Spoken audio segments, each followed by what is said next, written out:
Good morning আমার প্রিয় শ্রোতা বন্ধুরা, আশা করি আপনারা সবাই ভালো আছেন। আমি আজকে আবার একটা নতুন গল্প নিয়ে এসেছি।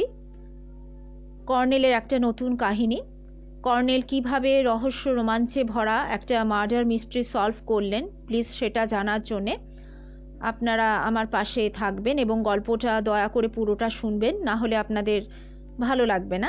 এছাড়া গল্পটা যদি আপনাদের ভালো লাগে তাহলে প্লিজ একটা লাইক তো অবশ্যই দেবেন এবং শেয়ার ও কমেন্ট করবেন এবং সাবস্ক্রাইব করে প্লিজ সাবস্ক্রাইব করবেন, করে আমার পাশে থাকবেন। এছাড়া পাশে থাকা বেল আইকন প্রেস করবেন, তাহলে গল্পটা আর কষ্ট করে আপনাদের সার্চ করতে হবে না। তাছাড়া এর আগে আমি কর্নেলে যে সমস্ত গল্প পড়েছি, অনেকগুলো গল্পই আমি পড়েছি, সেগুলো যদি আপনারা শুনতে চান তাহলে আমার প্লেলিস্টে আপনারা যেতে পারেন। প্লেলিস্টের লিঙ্ক ডেসক্রিপশন বক্সে দেওয়া রইল। এবং আমি যে কর্নেল ছাড়াও আরও অনেক ধরনের উপন্যাস, রহস্য উপন্যাস এবং অন্যান্য উপন্যাসও পড়েছি, সেগুলো যদি শুনতে চান তাহলে আমার চ্যানেলের লিঙ্ক আপনারা ডেসক্রিপশন বক্সে পেয়ে যাবেন। আপনারা সেখানে ক্লিক করলে সব কিছুই আপনারা শুনতে বা দেখতে পারবেন। তাহলে চলুন আর দেরি করব না, সরাসরি চলে যাচ্ছি গল্পের আসরে। আজকের গল্প হচ্ছে ভুতুড়ে লাশ। আপনারা সৈয়দ মুস্তাফা সিরাজ সম্পর্কে সবাই সব কিছুই জানেন, তাই আর আমি কিছু বলার প্রয়োজন রাখছি না। অথর হচ্ছেন সৈয়দ মুস্তাফা সিরাজ। অধ্যায় 1। মুন লেক দেখে ফেরার পথে সাংঘাতিক ঝড়ের মুখে পড়েছিলাম। বরমডিহি ডাক বাংলোর চৌকিদার পই পই করে বলেছিল, সূর্যাস্তের আগেই যেন ফিরে আসি, কারণ বছরের এই সময়টা এই মূল্যকে আচানক কালা দেও পাহাড়ের ওপর থেকে এসে ঝাঁপিয়ে পড়ে। তার পাল্লায় পড়লে নাকি বাঁচার আশা থাকে না। মানুষ তো তুচ্ছ, বাঘের মতো বিরাট জানোয়ারকেও নাকি সেই কালা দেও অর্থাৎ কিনা কালা দৈত্য দুহাতে তুলে এমন আছাড় মারে যে তার হাড় গোড় মাংস সব দলা পাকিয়ে যায়। চৌকিদার আরও বলেছিল, চাপা গুড়গুড় শব্দ শুনলেই যেন আমরা মাটিতে শুয়ে পড়ি। ওই শব্দটা কালো দৈত্যের আসার সংকেত। শব্দটা আমি শুনেছিলাম, কিন্তু আমার বৃদ্ধ বন্ধু প্রকৃতিবিদ কর্নেল নীলাদ্রি সরকার তখন একটা প্রজাপতিকে তাড়া করেছেন। তার হাতে প্রজাপতি ধরা জাল। ওকে শব্দটার কথা বলেওছিলাম, কিন্তু উনি গ্রাহ্য করেননি। প্রজাপতিটা জঙ্গলের ভেতর নিখোঁজ হয়ে যাওয়ার পর শুনতে পেয়েছিলাম উনি বিড়বিড় করে বলছেন, দোরাইতিস অ্যাপোলিনাস। এই তুর্কি ঘোড়সওয়ার এখানে এনেছিল কারা? আশ্চর্য তো। ব্যস্তভাবে বললাম, কর্নেল, তুর্কি ঘোড়সওয়ার নয়, ওই শুনুন, কালো দৈত্য কিন্তু গর্জন করছে, আমাদের এখনই মাটিতে শুয়ে পড়া উচিত। তারপর দেখলাম কর্নেলের টুপি এবং প্রজাপতি ধরা জাল উড়ে চলে গেল।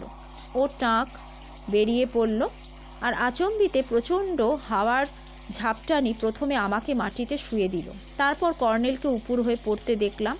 ভাগ্যিস জায়গাটা ছিল মোটামুটি ফাঁকা ও রাস্তার দুই ধারে বড় বড় পাথরের চাই। সেগুলো এক একটা নিশ্চয়ই 100টা হাতির মতো ওজনদার, তাই কালো দৈত্য সেগুলোকে নড়াতে পারছিল না। মুহূর্তে গাঢ় অন্ধকার ঢেকে ফেলল আমাদের, আর সেই সমস্ত ভয়ঙ্কর শোঁ শোঁ শন শন শব্দ হতে লাগলো, যেন মনে হচ্ছিল দৈত্যের শ্বাস প্রশ্বাস।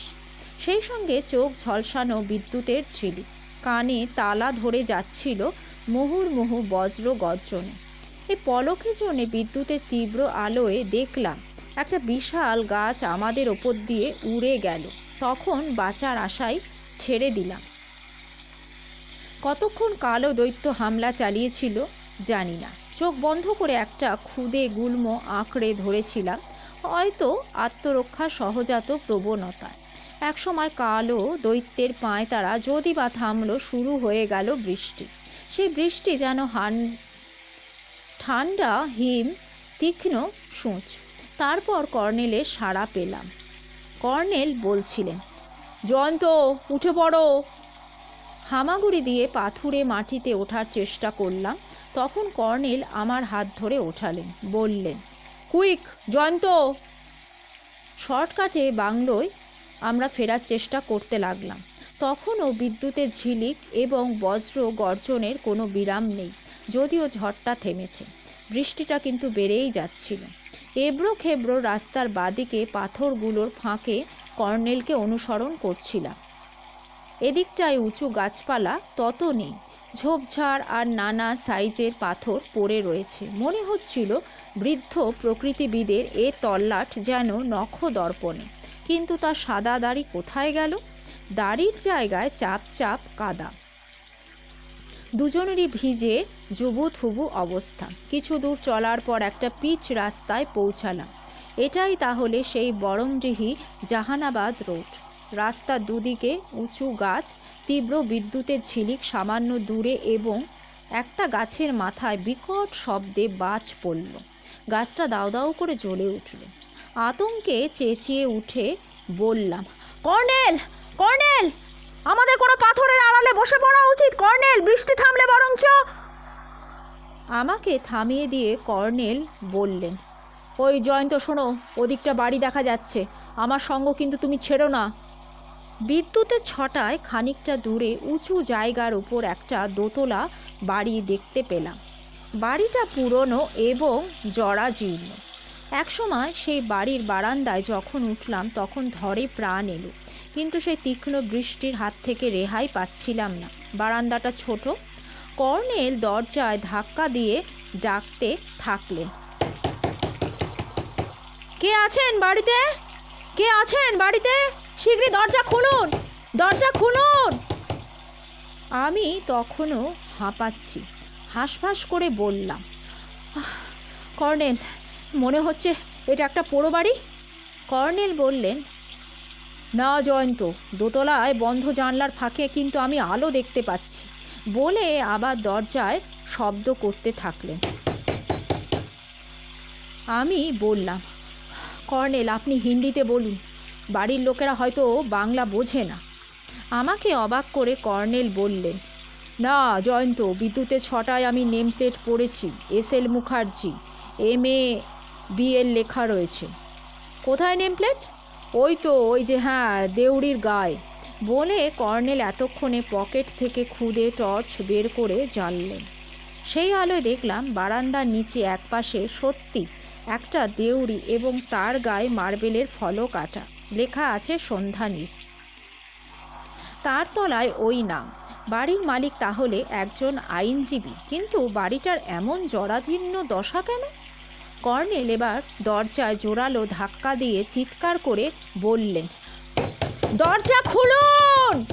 দরজা না খুললে কিন্তু ভেঙে ফেলবো বলে দিচ্ছি। দরজা খুলুন, শীঘ্রই দরজা খুলুন। আমরা ডাকাত নই, আমরা ভদ্রলোক। দরজা খুলুন। এতক্ষণে দরজার ফাটল দিয়ে একটা আলো দেখা গেল। তারপর দরজা খুলে গেল। একজন প্রৌঢ় শক্ত সামর্থ্য গড়নের লোক লণ্ঠন তুলে বলল, আপনারা কোথা থেকে আসছেন স্যার? লোকটার চেহারা, পোশাক ও কণ্ঠস্বরে বুঝলাম এ বাড়ির সম্ভবত পুরাতন ভৃত্য। কর্নেল প্রায় তাকে ঠেলে ভেতরে ঢুকে গেলেন। আমিও ঢুকলাম। লোকটা একটু হকচকিয়ে গেল। কর্নেল আবার একটু হেসে বললেন, বাইরের অবস্থা দেখেও কি কথা জিজ্ঞাসা করতে আছে? দেখতেই তো পাচ্ছ আমরা কি বিচ্ছিরিভাবে ভিজেছি। যাই হোক, বৃষ্টিটা থামলেই আমরা চলে যাব। লোকটা ধাতস্থ হলো, বলল, তা বসুন আজ্ঞে, আমি কর্তাবাবুর কাছে গিয়ে বসি। ওনার শরীরটা খুব অসুস্থ। বাড়িতে আর কেউ নেই যে আপনাদের একটু যত্ন আত্তি করব। বাড়িতে একটা বাড়তি আলোও নেই। না থাক, তুমি তোমার কর্তামশাইয়ের কাছে যাও। বৃষ্টি থামলে আমি তোমাকে বরঞ্চ ডাকবো, তখন এসে দরজা বন্ধ করে দিয়ে যাবে। তা তোমার নাম কি ভাই? আগে ভোলা স্যার। তোমার কর্তামশাই কি SL মুখার্জি? আগে। বলে লোকটা হন্তদন্ত হয়ে ভেতরের দরজা দিয়ে ঢুকে গেল। তারপর তার পায়ের শব্দ ক্রমশ ওপর দিকে মিলিয়ে গেল। সিঁড়িটার দরজার কাছাকাছি আছে, কিংবা এ বাড়িতে সব শব্দই বিভ্রান্তিকর যেন। ততক্ষণে ঘরের ভেতরটা দেখে নিয়েছি। কয়েকটা আলমারি, একপাশে একটা খালি তক্তাপোষ, আর একটা টেবিল ঘিরে 4টে নড়বড়ে চেয়ার। 2টো চেয়ারে আমরা বসেছি। বুঝলাম আইনজীবী ভদ্রলোকের আর্থিক অবস্থা শোচনীয়। তিনি বৃদ্ধ এবং অসুস্থ, আর কোর্টে যাতায়াতের সামর্থ্যও নেই। আলমারিগুলো প্রায় শূন্য।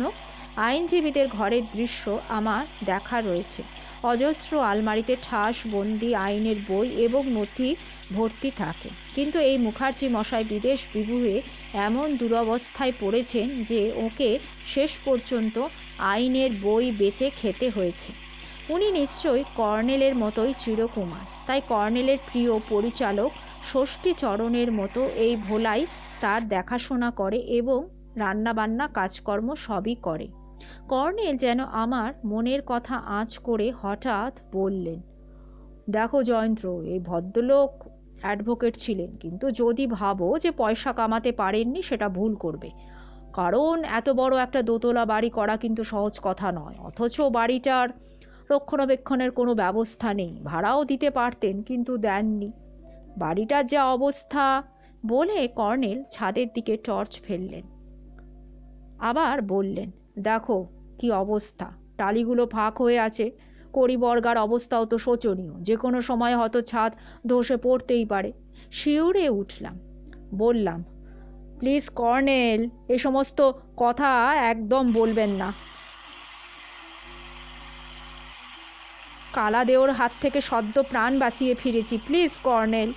সেই মুহূর্তে ঝুরঝুর করে কোথায় যেন বালি খসে পড়ল।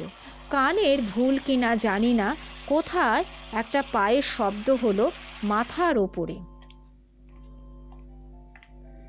আমি বললাম, কর্নেল, এখানে না আশ্রয় নেওয়াটা একদম ঠিক হয়নি। এর থেকে দেখছি বৃষ্টিতে ভেজা অনেক নিরাপদ ছিল। কর্নেল টর্চ নিভিয়ে বললেন, মনে হচ্ছে উপরের ঘরে কেউ হাঁটাচলা করছে। আমি বললাম, কিন্তু ভোলা ছাড়া আর কে হবে? আর কে আছে এ বাড়িতে? কর্নেল চুপ করে রইলেন। বাইরে দরজা দিয়ে বিদ্যুতের মুহুর্মুহু আলোয় জোর বৃষ্টি দেখতে পাচ্ছিলাম ও শব্দ শুনতেও পাচ্ছিলাম। প্যান্ট শার্ট ভিজে চবচবে, এবং এখন ঘরের ভেতর ওম পাবো কি, বড্ড শীত লাগছিল। একটু পরে আবার ঝুরঝুর করে কিছু ঝরে পড়ল ছাদ থেকে। চমকে উঠে বললাম, কর্নেল, এ ঘরে বসে থাকা না বেশ বিপজ্জনক কিন্তু মনে হচ্ছে। কর্নেল বললেন, তা তুমি কি আর কোনো ঘরে গিয়ে বসবে ভাবছো জয়ন্ত? কোথায় আর ভেতরে ঘর আছে? একবার ভোলাকে ডাকুন না। আমার কথা শেষ হতেই ছাদে আবার পদশব্দ শোনা গেল এবং আবার একরাশ চুন সুরকি সব ঝরে পড়ল। এবার আমাদের সামনেই টেবিলের ওপর। ভয় পেয়ে উঠে দাঁড়ালাম। কর্নেল টর্চ ফেলে ছাদটা দেখে নিয়ে বললেন, ওপরের ঘরে মনে হচ্ছে কেউ হাঁটাচলা করছে। টর্চের আলো তিনি টেবিলে ও টেবিল থেকে মেঝে ফেললেন। বললেন, এই যে দেখেছো, হ্যাঁ, কত গুঁড়ো চুন সুরকি ঝরে পড়ে এই জায়গাটা কি অবস্থা হয়েছে। অথচ ভোলা মেঝে পরিষ্কার করে না। আমি কর্নেলকে বললাম, কর্নেল, প্লিজ চলুন ভেতরে যাই, দেখি কোনো নিরাপদ জায়গা রয়েছে কি না। থাকা তো উচিত। তাহলে চলুন না, আমার বড্ড অস্বস্তি হচ্ছে। হ্যাঁ জয়ন্ত, আমারও অস্বস্তি কেন হচ্ছে কে জানে। আচ্ছা চলো ভেতরে। বলে কর্নেল ভেতরে দরজা দিয়ে ঢুকলেন। ওর হাতে টর্চ জ্বলছিল। ওকে অনুসরণ করে গিয়ে দেখি একটা বারান্দা এবং তার নিচে উঠোন জঙ্গল হয়ে আছে। বারান্দার শেষ দিকে সিঁড়ি। সিঁড়ির কাছে পৌঁছে এক পলকের জন্যে বিদ্যুতের আলো ও বৃষ্টির মধ্যে আবছা একটা মূর্তি দেখতে পেলাম। আমি বললাম, কে কে ওখানে? কর্নেল বললেন, কি হলো জয়ন্ত, কোথায় কে? আমার কি মনে হলো উঠানে জঙ্গলে কাকে যেন দেখলাম। মানে শীঘ্রই একবার একটু আলো ফেলুন তো কর্নেল। টর্চের আলোয় কাউকে দেখা গেল না। কর্নেল একটু হেসে বললেন, জয়ন্ত, তুমি অকারণে ভয় পাচ্ছ। আমার মনে এতক্ষণে সন্দেহ জাগলো, এই বাড়িটা কোনো পোড়ো আর ভুতুড়ে বাড়ি নয় তো। ভোলা কি মানুষ? ওর চেহারা যেন কেমন অদ্ভুত দেখাচ্ছিল না? চাপা ভয়টা তাড়ানোর চেষ্টা করছিলাম, কিন্তু থেকেই গেল।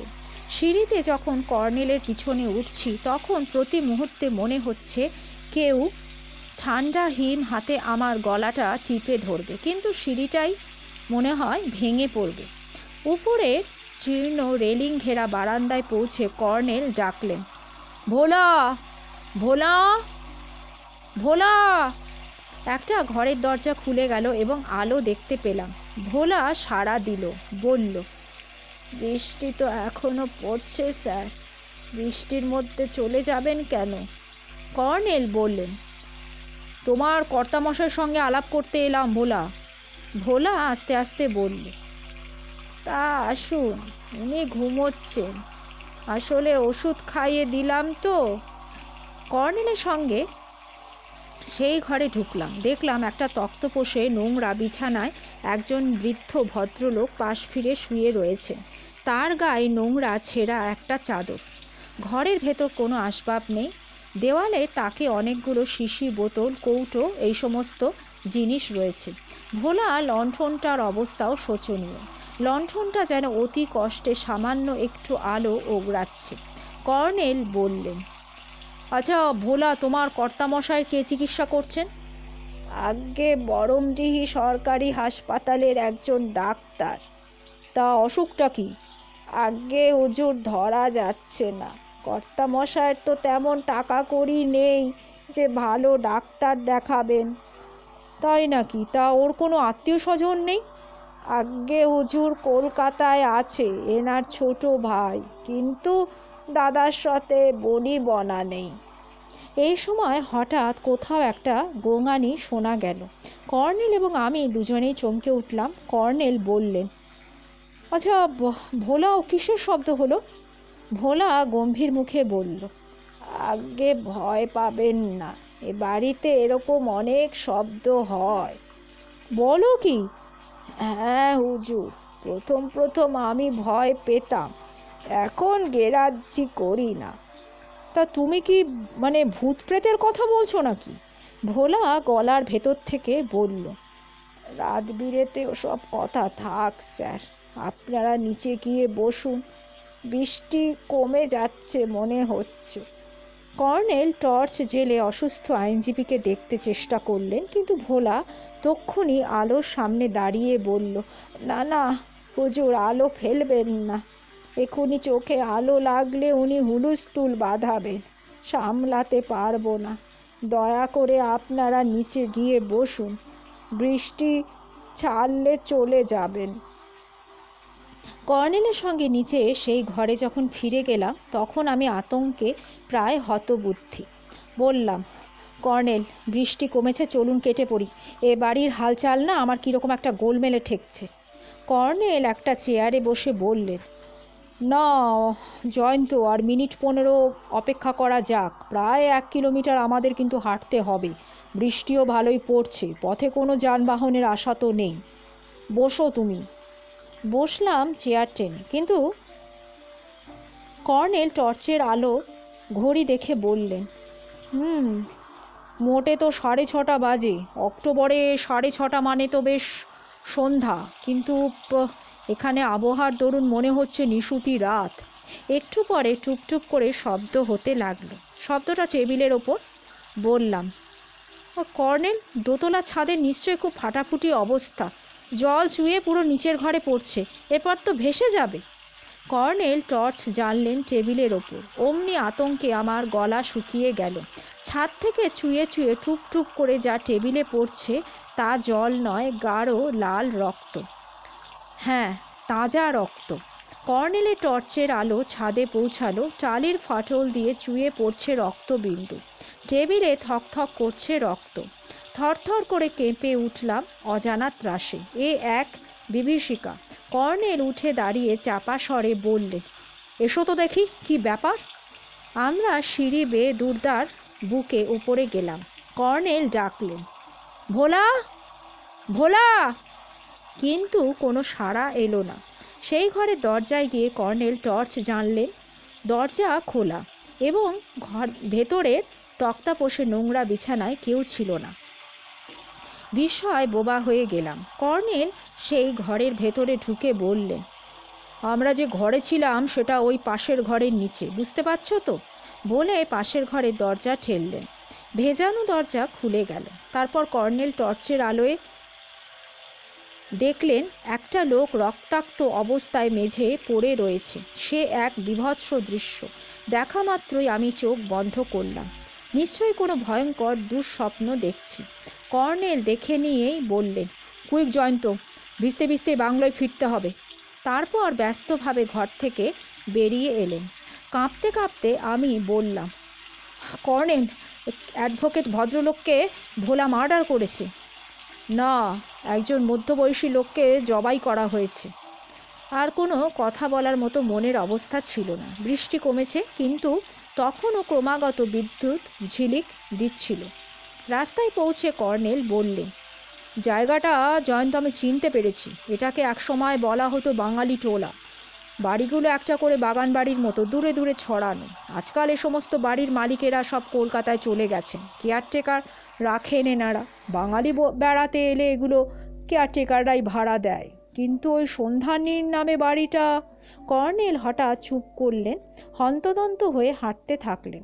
ডাকবাংলোয় পৌঁছলে আমাদের দেখে চৌকিদার রাম ভরসা হিন্দিতে বলল, হায় রাম, আপনারা ঠিক কালো দেওয়ার পাল্লায় পড়েছিলেন না? তবে রামজি কৃপায় যে প্রাণে বেঁচে ফিরতে পেরেছেন এই যথেষ্ট। জলদি কফি লাও। বলে কর্নেল বাথরুমে ঢুকলেন পোশাক বদলাতে। একটু পরে বেরিয়ে এসে বললেন, আমি আসছি, তুমি পোশাক বদলে ফেলো ডার্লিং। কোথায় যাচ্ছেন আপনি? কেয়ারটেকারের অফিসে টেলিফোন রয়েছে, এখনই থানায় ব্যাপারটা জানানো দরকার। আমার মাথা এবং প্যান্ট শার্ট কাদায় মাখামাখি। বাথরুমে ঢুকে ঝটপট স্নান করে নিলাম। পায়জামা পাঞ্জাবি পরে ব্যালকনিতে বেতের চেয়ারে বসলাম। এতক্ষণে শরীর মন তাজা। সেই হানাবাড়ির দৃশ্যগুলো খুঁটিয়ে স্মরণ করছিলাম। যা দেখেছি তার কোনো মাথা মুন্ডু খুঁজে পাওয়া যায় না। এতক্ষণে কর্নেল ফিরলেন। রাম ভরসা কফি ট্রে রেখে গেল। জিজ্ঞাসা করলাম, আপনি কি থানায় জানিয়ে দিলেন ব্যাপারটা? বলে কর্নেল কফিতে চুমুক দিলেন। তা পুলিশ কি বলল? কর্নেল কফিতে আবার চুমুক দিয়ে বললেন, আসলে পুলিশ বলল যে সন্ধানীর নাকি একটা পোড়ো বাড়িটা নিয়ে অ্যাডভোকেট শচীন্দ্রলাল মুখার্জি এবং তার বইমাত্র ভাই তরুণ কুমার মুখার্জির মধ্যে বহু বছর ধরে মামলা চলছে। আমি জিজ্ঞাসা করলাম, তাহলে মামলাটা কি নিয়ে? আসলে মামলাটা সম্পত্তিগত। তা বাড়িটার ওই জন্য এইরকম হাল। ওরা কলকাতায় থাকেন। অসুখে ভুগে কেয়ারটেকার কবে মারা গেছে, তার নাম ভোলা ছিল কিনা অবশ্য পুলিশ সেটা জানে না। তাহলে ঘটনাটা তো বেশ রহস্যময়, বরং বলা চলে রহস্যময় হত্যাকাণ্ড। হ্যাঁ, তবে আমরা হঠাৎ ওখানে গিয়ে পড়ায় হত্যাকারীরা একটা নাটকীয় দৃশ্য তৈরি করেছিল। হ্যাঁ, আপনি ঠিকই বলেছেন কর্নেল। সেই ভোলা ব্যাটার ছেলে চেহারা আমার মনে পড়ছে। কেমন জানি একটা চেহারা ছিল তার, কেমন একটা স্বরে কথা বলছিল। হ্যাঁ, কিন্তু লোকটা বাঙালি। আমরা কিছুক্ষণ এই সমস্ত আলোচনা চালিয়ে গেলাম। তারপর কর্নেল সেই পলাতক প্রজাপতিটিকে নিয়ে হা হুতা শুরু করলেন। বললেন, প্রজাপতির লাতিন নাম হচ্ছে দোরাতিস অ্যাপোলোনিয়াস। এই প্রজাপতির এই অঞ্চলে আবিষ্কার করে সত্যি আমি বিস্মিত হয়েছি জয়ন্ত। এরা মধ্য এশিয়া, বিশেষ করে তুর্কি ভাষী এলাকার বাসিন্দা। সম্ভবত মধ্যযুগে কোনো প্রজাপতি প্রিয় তুর্কি সুলতান এখানে ওদের এনে ছেড়ে দিয়েছিলেন। কলকাতা ফিরে ভাবছি বইপত্র ঘাঁটব, এই প্রজাপতি সম্পর্কে আরও কী কী তথ্য পাওয়া যায়। বই ঘাঁটলে সেখান থেকে অনেক তথ্যই পাওয়া যাবে। আমার মাথায় সন্ধানীরের হত্যাকাণ্ড ঘুরছিল। বেশ রক্তারক্তি অবস্থা। প্রকৃতিবিদের বকবক কানে নিচ্ছিলাম না। বেশ কিছুক্ষণ পরে রাম ভরসা এসে কর্নেলকে সেলাম দিয়ে বলল, স্যার, আপনার টেলিফোন। কর্নেল হন্তদন্ত হয়ে নিচে চলে গেলেন।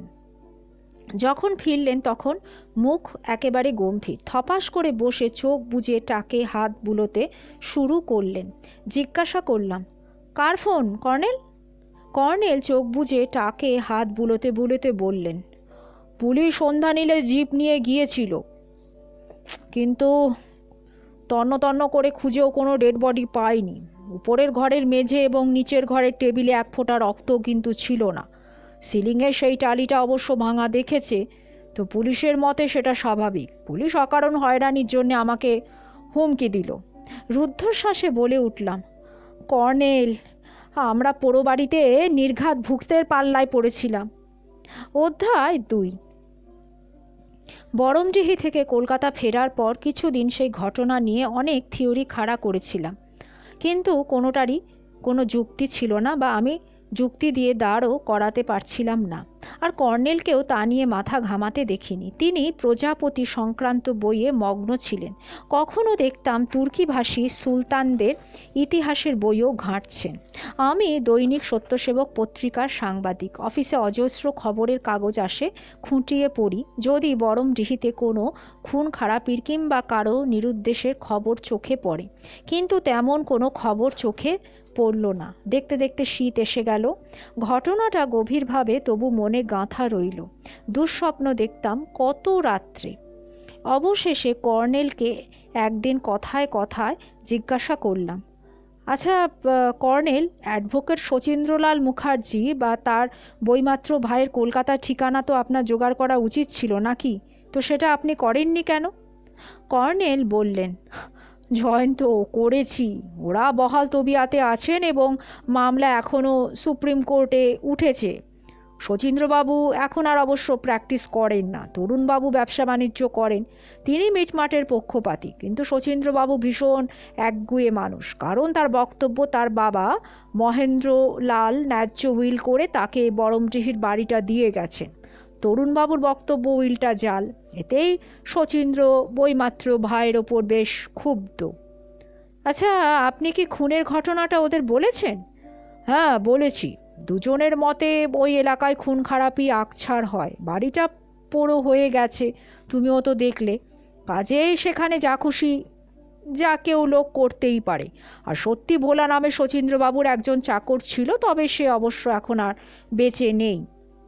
হ্যাঁ, কিন্তু প্রায় তো 2 মাস হয়ে গেল। মানে কোনো কাগজে তো বরমডিহির কোনো খবর। কর্নেল আমার কথার ওপর বললেন, দেখো জয়ন্ত, আজকাল সব খবর কাগজে বেরোয় না। কাগজের লোক হয়ে এটা কিন্তু তোমার জানার কথা। আর তার চেয়ে বড় কথা, পুলিশ আমার নাম ঠিকানা নিয়েছিল। তেমন কিছু ঘটলে পুলিশ তো আমার সঙ্গে যোগাযোগ করতো নাকি? তাহলে তো কর্নেল ব্যাপারটাকে সত্যি ভুতুড়ে বলতে হয়। এই সময় ডোরবেল বেজে উঠল।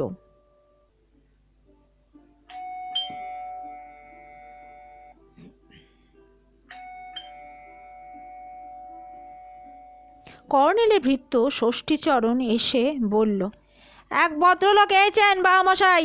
বলছেন খুব বিপদে পড়ে আপনার সাহায্য নিতে এসেছেন। বললাম বাবামশাই ব্যস্ত, তো উনি বললেন। চোখ কটমটিয়ে কর্নেল বললেন, এই শোন, ডেকে নিয়ে আয় ভেতরে।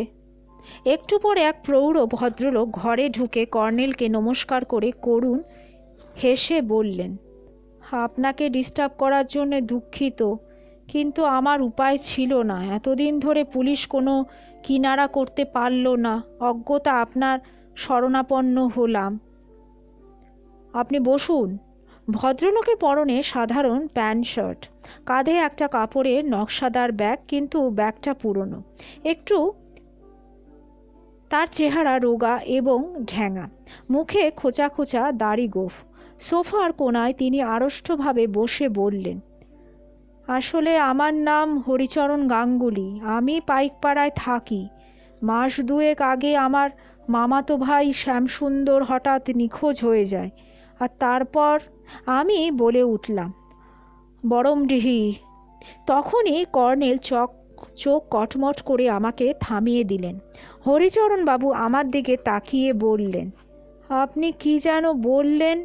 কর্নেল কথা ঘুরিয়ে দিতেই বললেন, হ্যাঁ, আলাপ করিয়ে দিই, দৈনিক সত্যসেবক পত্রিকার রিপোর্টার জয়ন্ত চৌধুরী।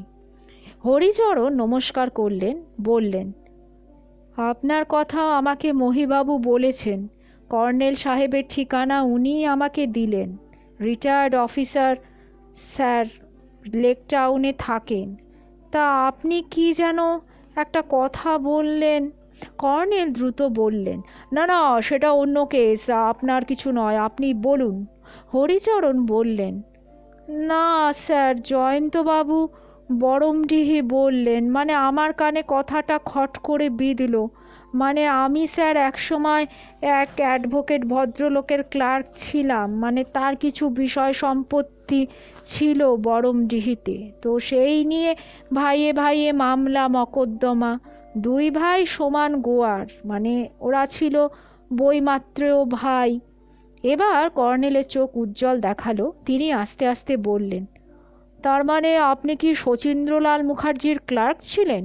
হ্যাঁ স্যার, তবে স্যার অনেক বছর আগের কথা, উনি ওকালতি থেকে অবসর নিয়েছিলেন আর আমিও বেকার হয়ে গেলাম, তো কিছু একটা না জোটালে আর কি করে বাঁচি বলুন, তাই অগত্যা। তাই আপনি টাইপিস্টের কাজ শুরু করে দিলেন, তাই তো? হরিচরণ ফ্যালফ্যাল করে তাকিয়ে বললেন, আপনি স্যার অন্তর্যামী, মহিবাবু যা যা বলেছিলেন সব মিলে যাচ্ছে, কিন্তু স্যার আপনি কেমন করে জানলেন আমি টাইপিস্টের কাজ করি? আপনার আঙুল দেখে আমার মনে হলো যে আপনি টাইপিস্ট, কর্নেল বললেন।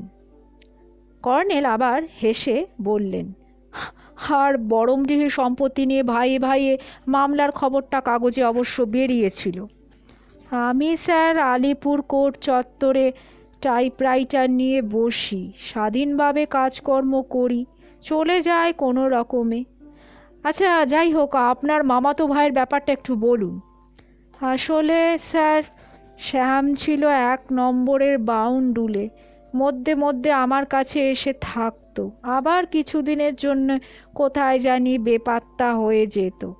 তো 7-8 বছর আগে যখন উধাও হয়ে গেল আমি গা করিনি, কিন্তু ইদানিং প্রায় ফি হপ্তায় একটা করে উড়ো চিঠি আসতে শুরু করলো। সব চিঠিতেই লাল ডট পেনে লেখা, শ্যামসুন্দরে কালো রঙের নোট বইটা নিয়ে গঙ্গার ধারে আউটরাম ঘাটের কাছে দাঁড়িয়ে থাকবে, আমরা তোমায় চিনে নেব। তো ওটা পেলে শ্যামসুন্দরের প্রাণ বাঁচবে। হরিচরণ বিষণ্ণ মুখে শ্বাস ছেড়ে চুপ করলে কর্নেল বললেন, তারপর? তারপর মহিবাবুকে সঙ্গে নিয়ে অগত্যা লালবাজারে আমি গিয়েছিলাম। শ্যামের কোনো জিনিসপত্র আমার ঘরে তো ছিল না, তো পুলিশ সাদা পোশাকে দিন কতক ফাঁদ পাতল, কিন্তু আমার কাছে কেউ তো এলো না স্যার। আমি স্যার পুলিশের কথা মতো একটা কালো নোট বই হাতে নিয়ে দাঁড়িয়ে থাকতাম। যাই হোক, শেষে পুলিশ বলল বোগাস, কেউ যোগ করছে। তারপর থেকে পুলিশ আমাকে আর পাত্তা দিল না স্যার। আর তারপর এই যে স্যার দেখুন, এই যে চিঠিটা গতকাল ডাকে এসেছে, দেখুন স্যার। উনি একটা খাম দিলেন কর্নেলকে। কর্নেল আগে খামের টিকিটে ডাকঘরে ছাপটা আতশ কাচ দিয়ে দেখে নিলেন, তারপর চিঠিটা বের করলেন। তার কাঁধের পাশ দিয়ে উকি দিলাম, সাদা কাগজে লাল কালিতে লেখা রয়েছে, ঘুঘু ধরতে ফাঁদ পেতেছিলে, এ বড় শেয়ানা ঘুঘু, তোমার বদমাইশির জন্যে শ্যামকে খতম করে পুঁতে ফেলেছি, এবার তোমার পালা। আগামী 7ই ডিসেম্বরের মধ্যে শ্যামের কালো নোট বইটা না পেলে এবার তুমি খতম হয়ে শ্যামের মতোই মাটির তলায় চলে যাবে। এবার পুলিশকে জানালে ওটা পাই বা না পাই তোমার নিস্তার নেই, কাজেই সাবধান।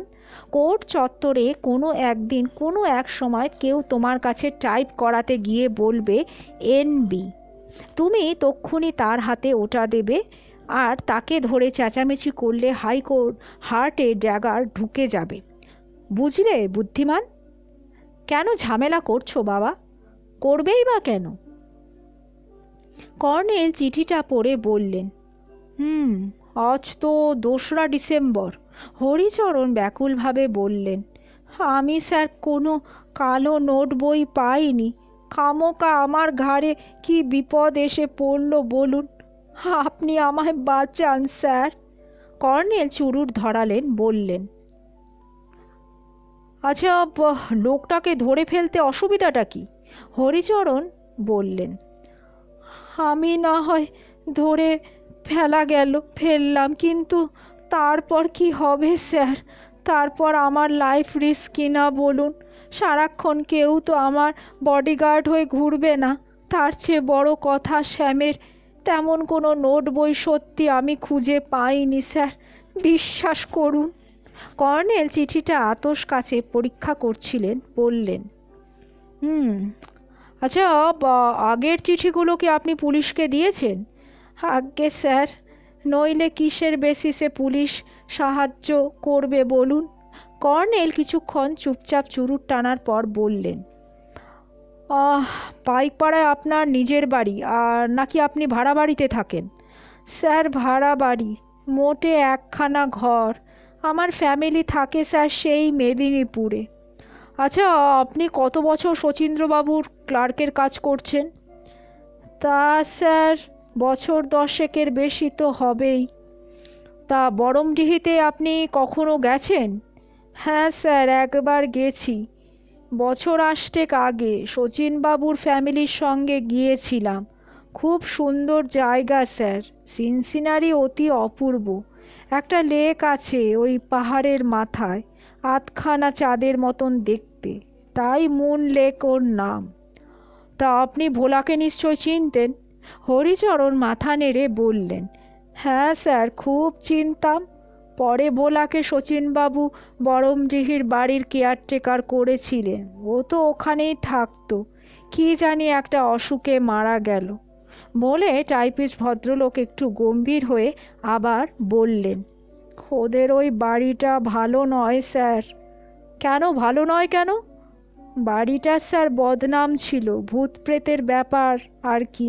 রাত বিরেতে কি সব শব্দ টব্দ হতো, আমিও স্যার শুনেছি। তাই নাকি? তা কি শব্দ শুনেছেন আপনি? ওই স্যার একটা ঘরে হাঁটা চলার শব্দ, গোঙানির শব্দ, মানে যেন কেউ, মানে মানে স্যার আমি ঠিক বোঝাতে পারবো না, মানে স্যার ওই মরণাপন্ন মানুষের একটা চাপা আর্তনাদ।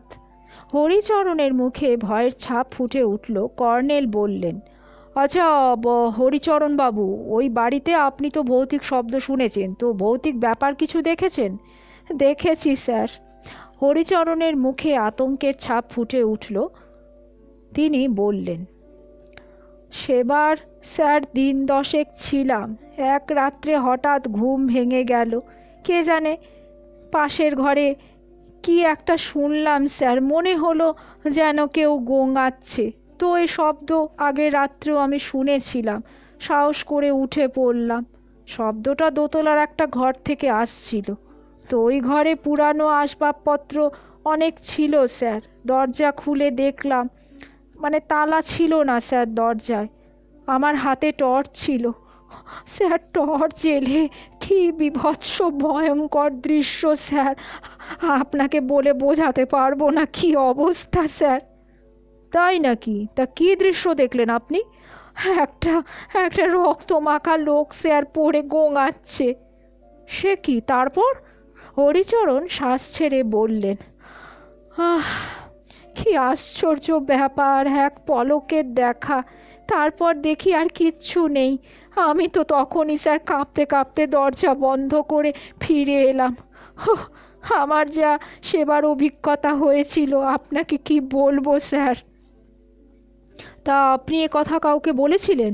না স্যার, হেসে উড়িয়ে দেবে বা আমাকে সবাই ভীতু বলবে। আর উকিলবাবুর যা মেজাজ, ওর বাড়িতে ভূতের বদনাম উনি সহ্য করতে পারতেন না, বলতেন সব তরুণের চক্রান্ত।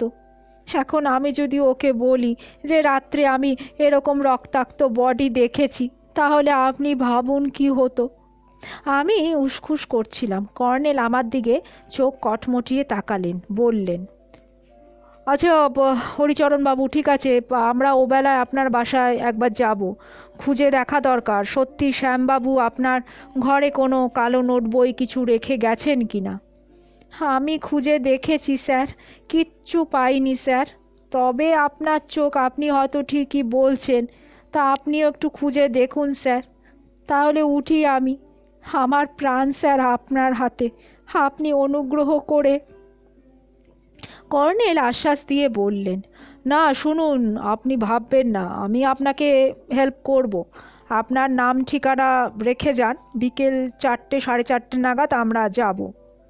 হরিচরণ পকেট থেকে একটা ছাপানো নেম কার্ড বের করে দিলেন। তারপর নমস্কার করে ঘর থেকে বেরিয়ে গেলেন। কর্নেল কার্ডটা দেখতে দেখতে বললেন, ভদ্রলোক রীতিমতো পেশাদার। তলায় ইংরেজিতে লেখা রয়েছে সব রকম আইন আদালত সংক্রান্ত দলিলপত্র টাইপ করা হয়। চাপা উত্তেজনায় অস্থির হয়ে আমি বললাম, তো এই ভদ্রলোকও রক্তাক্ত বডি দেখেছিলেন? আমরাও দেখেছি কর্নেল। তারপর পুলিশ গিয়ে তো কিছুই খুঁজে পায়নি। মানে এরপরেও কি আপনি বলবেন যে ব্যাপারটা ভৌতিক নয়? কর্নেল টাকে হাত বুলিয়ে একটু হাসলেন, তারপর বললেন, জয়ন্ত, ভৌতিক মনে হচ্ছে, তবে কালো রঙের নোট বইটা আমাকে বেশ ভাবিয়ে তুলছে। আর ওই উড়ো চিঠিটার একটা ভাষা লক্ষ্য করেছো তুমি? না, চিঠিতে কোনো বৈশিষ্ট্য নেই। আমার তো মনে হচ্ছে কর্নেল ওটা সাদামাটা চিঠি। হ্যাঁ, কিন্তু কর্নেল আবার চিঠিটা পড়লেন, পড়ার পর বললেন, না, ঠিক সেটা নয়। উনি জোরে জোরে মাথা নেড়ে আবার বললেন, না জয়ন্ত, চিঠিটার একটা বৈশিষ্ট্য রয়েছে, একেবারে মৌখিক ভাষার চালে কিন্তু লেখা। দেখো জয়ন্ত, লিখিত ভাষা এবং মৌখিক ভাষার মধ্যে একটা তফাৎ রয়েছে। সাধারণত আমরা যখন চিঠি লিখি তখন কলমের ডগায় ভাষার শব্দ চয়ন একরকম, এবং মুখে যখন কথা বলি তখন কিন্তু অন্যরকম হয়। যারা পেশাদার লোক তারাও এর ব্যতিক্রম নন। এই চিঠিটা যেন চিঠি নয়, যেন মুখোমুখি একটা কথা বলা। কর্নেল চোখ বুজে গুম হয়ে গেলেন। কামড়ানো চুরুটের নীল ধোয়া ওর টাকের ওপর দিয়ে পেঁচিয়ে উঠল এবং সাদা দাড়িতে এক টুকরো ছাই খসে পড়ল। অধ্যায় ৩। হরিচরণ গাঙ্গুলির বাসা একটা আঁকাবাঁকা গলির শেষ প্রান্তে, পিছনে একটা খাটাল ও বস্তি এলাকা। বাড়িটা দোতলা, পাশে একটা ছোট পুকুর, পুকুরে কচুরিপনা ভর্তি। বিকেলেই মশার প্রচণ্ড উৎপাত। যে সময়ের কথা বলছি তখন এদিকটায় প্রমোটারদের নজরে পড়েনি। দোতলা বাড়িটার আশেপাশে অনেক একতলা বাড়ি, কোনোটা পুরনো, কোনোটা আবার নতুন। এ বাড়িটা পুরনো। একতলায় একটা প্রেস, মুদির দোকান, পাউরুটি বিস্কুটের দোকান, কয়লার ডিপো, এই সমস্ত। টাইপিস্ট ভদ্রলোক নিচেই অপেক্ষা করছিলেন। আমাদের দেখে শশব ব্যস্তে অভ্যর্থনা করে দোতলায় নিয়ে গেলেন। ঘরে সাধারণ আসবাবপত্র, টেবিলে একটা পোর্টেবল টাইপরাইটার কভারে ঢাকা। অনেক কাগজপত্র লক্ষ্য করলাম। বোঝা গেল বাড়িতে টাইপের কাগজ রয়েছে এবং কাজকর্ম উনি করেন। হরিবাবু বন্ধ জানলা দেখিয়ে বললেন, বড্ড মশা স্যার, তাই জানলা বন্ধ করে রাখি। কি উৎপাত দেখুন, এমন সাংঘাতিক মশা, বিষাক্ত ওষুধ স্প্রে করেও কোনো কাজ হয় না। তিনি ঘরের আলো জ্বেলে দিলেন। কর্নেল ঘরের ভেতরটা খুঁটিয়ে দেখছিলেন। বললেন, আচ্ছা হরিবাবু, আপনার কাছে শ্যামবাবুর কোনো ফটো নেই? দেয়ালে কয়েকটা বাঁধানো ফটো ঝুলছিল। হরিবাবু বললেন, না স্যার, ওগুলো স্যার আমার ফ্যামিলির ছবি। তবে ওই ছবিটা বরমডিহির মূল লেকের ধারে শচীনবাবুর ফ্যামিলির সঙ্গে তোলা আমার ছবি। কর্নেল ছবিটার কাছে গেলেন, দেখতে দেখতে বললেন, তা ভোলা নেই এর ছবির মধ্যে? ওই যে স্যার, হ্যাঁ স্যার, এই যে, হ্যাঁ এই লোকটা স্যার, ভোলা। রোগা বেটে এবং গুফো একটা লোক একপাশে দাঁড়িয়ে রয়েছে, মুখে কাচুমাচু হাসি নিয়ে, পরনে হাতকাটা ফতুয়া ও খাটো ধুতি, পুরাতন ভৃত্য মার্কা চেহারা। আমরা ঝড় বৃষ্টির সন্ধ্যায় যে ভোলাকে দেখেছিলাম সে শক্ত সমর্থ গড়নে। সে এই ছবির ভোলা নয়। আর অ্যাডভোকেট ভদ্রলোকের তাগড়াই চেহারা, চেহারায় আভিজাত্য যেন ঠিকরে বেরুচ্ছে, যদিও ছবিটা পুরনো। হরিবাবু তার পিছনে, পরনে ধুতি পাঞ্জাবি, প্রায় 8 বছর আগের তোলা একটা গ্রুপ ফটো। তবুও হরিবাবুকে চেনা যাচ্ছে। মোট 4টে ছবি ঝুল জমে আছে, আর একটা ছবি রাধা কৃষ্ণের। কর্নেল সেটার কাছে গেলে হরিবাবু বললেন, স্যার, শচীনবাবুদের গৃহদেবতার ফটো, ওদের ভবানীপুরের বাড়ির ঠাকুর ঘরে প্রতিষ্ঠিত। শচীনবাবুর ইচ্ছে ছিল যে শেষ জীবনে বরমডিহিতে গিয়ে কাটাবেন এবং এই বিগ্রহ সেখানে নিয়ে যাবেন, কিন্তু স্যার বৈমাত্রেয় ভাইয়ের সঙ্গে মামলা বেঁধে গেল। রাধাকৃষ্ণের বিগ্রহের ছবির নিচের দেওয়ালে সিঁদুরের ছোপ এবং কালো দাগ দেখে বোঝা গেল হরিবাবু খুব ভক্তিমান। তিনি নিশ্চয়ই কোর্টে যাওয়ার আগে ধূপ ধুনো জেলে প্রণাম করে তবে বেরোন। কালো দাগগুলো ধূপকাঠিরই হবে। কর্নেল বললেন, তা হরিবাবু শ্যামবাবু এসে কোথায় শুতেন? মেঝে স্যার বিছনা করে দিতাম, মশারি তো ওর জন্যেই কিনতে হলো, যা মশা স্যার। তা আপনি আপনার তক্তাপোষের তলা খুঁজেছেন? হ্যাঁ স্যার, তন্ন তন্ন করে সব খুঁজেছি স্যার, আপনিও দেখুন, বলে হরিবাবু টর্চ বের করলেন। কর্নেল আবার বিগ্রহের ছবির কাছে গেলেন। ছবিটা আন্দাজ 6 ফুট বাই 4 ফুট সাইজের ফ্রেমে বাঁধানো। বললেন, আচ্ছা হরিবাবু, এই ছবিটা একটু নামান তো। কেন স্যার? কর্নেল হাসলেন, বললেন, আপনি ব্রাহ্মণ, আপনার পাপ হবে না, আপনি একটু ছবিটা নামান। হরিবাবু ছবিটা সাবধানে দেওয়ালের পেরেক থেকে দুহাতে খুললেন। অমনি কালো রঙের ছোট এবং পাতলা একটা নোট বই ঠকাস করে পড়ে গেল নিচে। কর্নেল সেটা দ্রুত কুড়িয়ে নিলেন। হরিবাবু চমকে উঠে বললেন, হ্যাঁ, এটা এটা কি? আপনি সমস্ত ছবির ঝুল ঝাড়বেন বা পরিষ্কার করবেন, কিন্তু এটাতে হাত দেবেন না জেনেই শ্যামবাবু নোট বইটা এর আড়ালে লুকিয়ে রেখে গিয়েছিলেন হরিবাবু। হরিবাবু ছবিটা কপালে ঠেকিয়ে যথাস্থানে লটকে দিলেন। ধপাস করে বিছানায় গিয়ে বসে বললেন, ওহ শ্যামার কাণ্ড, আমি যদি আগে জানতাম নোট বইটা ওখানে আছে। তাছাড়া এতটুকু সাইজের নোট বই, আর আমি গঙ্গার ঘাটে বড় সাইজের কালো ডায়েরি বই নিয়ে দাঁড়িয়ে থাকতাম। এখন বুঝতে পারছি ওই বদমাইশ লোকটা দূর থেকে দেখেই টের পেত। কি অবস্থা হলো! উনি কপালে মৃদু থাপ্পড় মারলেন অনুশোচনায়, তারপর কেঁদে ফেলে বললেন, আমারই বুদ্ধির দোষে শ্যামার প্রাণটা গেল স্যার। হায় হায় হায়, কেন আমি ওখানে খুঁজিনি, কেন খুঁজিনি, তাহলে তোর প্রাণটা যেত না।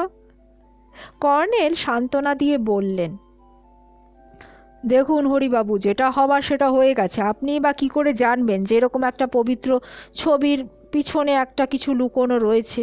যাই হোক, আমি এটা নিয়ে যাচ্ছি আজকে, আমারও দেখা দরকার যে এর মধ্যে কি আছে, কোনো সাংঘাতিক লোকের কেন এতটা দরকার হচ্ছে, এবং বেচারা শ্যামাবাবুকে এর জন্যে প্রাণ হারাতে হলো। আপনি কাল সকালে কোর্টে যাওয়ার পথে এটা আমার কাছ থেকে নিয়ে যাবেন, তারপর বলবো যে কি করতে হবে। হরিবাবু চোখ মুখ মুছে বললেন, কিন্তু স্যার, ওই বদমাইশটার শাস্তি হবে না? ওকে আপনি ছেড়ে দেবেন? আপনি তো বলছেন যে নোট বই যাকে দেবেন তাকে ধরে ফেললে আপনি পরে বিপদে পড়তে পারেন, আপনার জীবন বিপন্ন হতে পারে। না না স্যার, সঙ্গে সঙ্গে ধরবেন না স্যার, তাকে স্যার ফলো করবেন। হরিবাবু চাপা গলায় বললেন, তাছাড়া স্যার এটা একটা রীতিমতো রহস্য স্যার, এই রহস্যের কিনারা করা কি উচিত নয়? মহিবাবু বলছিলেন আপনি একজন বিখ্যাত রহস্যবেদী। কর্নেল হেসে বললেন, হ্যাঁ, রহস্য আমাকে টানে, তবে সেটা পরের কথা। আপনাকে বাঁচিয়ে রহস্যটা ফাঁস করা উচিত, কি তাই তো? আজ্ঞে স্যার, ঠিক বলেছেন। আমি ছাপোষা মানুষ, দেশের বাড়িতে স্যার আমার এক দঙ্গল পুষ্যি রয়েছে। হরিবাবু চা খাওয়ার জন্য অনুরোধ করছিলেন। কর্নেল মশার উৎপাতের অজুহাত দেখিয়ে চলে এলেন। তবে এটাও সত্যি, বিকেল যত ফুরিয়ে আসছিল মশার অত্যাচার ততই বাড়ছিল। শীতে মশার উপদ্রব এমনিতেই বেড়ে যায়, তো এটা একটা এদো জায়গা। ইলিয়াট রোডে কর্নেলের অ্যাপার্টমেন্টে ফিরতে সন্ধে হয়ে গেল। কর্নেল ষষ্ঠীকে কফি করতে বলে নোট বইটা নিয়ে বসলেন। পাতা উল্টাতে উল্টাতে বললেন, ক্রসওয়ার্ড পাজল। শ্যামবাবুর ওয়ার্ড গেম খেলার একটা অভ্যাস ছিল দেখছি। এ একটা বিচিত্র নেশা জয়ন্ত, তবে এতে ভাষা শব্দজ্ঞান বাড়ে। বাহ, ভদ্রলোক তো রীতিমতো ইংরেজিতে পাকা ছিলেন, বোঝা যাচ্ছে ইংরেজি পত্রিকায় ক্রসওয়ার্ড পাজল পাঠাতেন। আরে, এটা তো ভারী অদ্ভুত। কৌতূহলী হয়ে বললাম, দেখি দেখি। কর্নেল খুদে নোট বইটার একটা পাতা দেখালেন, তাতে একটা চৌকো ছকে একে ইংরেজি অক্ষর লেখা। লেখাটা এইরকম, GRAB RARE ARTSBEST। আমি বললাম, অসাধারণ, লম্বালম্বি বা পাশাপাশি পড়লেও তো চারটে একই শব্দ, গ্র্যাব, রেয়ার, আর্টস, বেস্ট। বলেই চমকে উঠলাম, আবার বললাম, আচ্ছা কর্নেল, কিন্তু এই ইংরেজি শব্দগুলোর মানেতে কি একটা জানি সংকেত রয়েছে। কর্নেল বললেন, কী সংকেত জয়ন্ত? উত্তেজিতভাবে আমি বললাম, দেখুন কর্নেল, গ্র্যাব মানে হচ্ছে জোর করে দখল করা বা আত্মসাৎ করা, রেয়ার মানে দুর্লভ, দুষ্প্রাপ্য, আর্টস হচ্ছে শিল্পকলা, সচরাচর চিত্রকলা বোঝায়, আর বেস্ট হচ্ছে সর্বোত্তম বা সর্বোৎকৃষ্ট।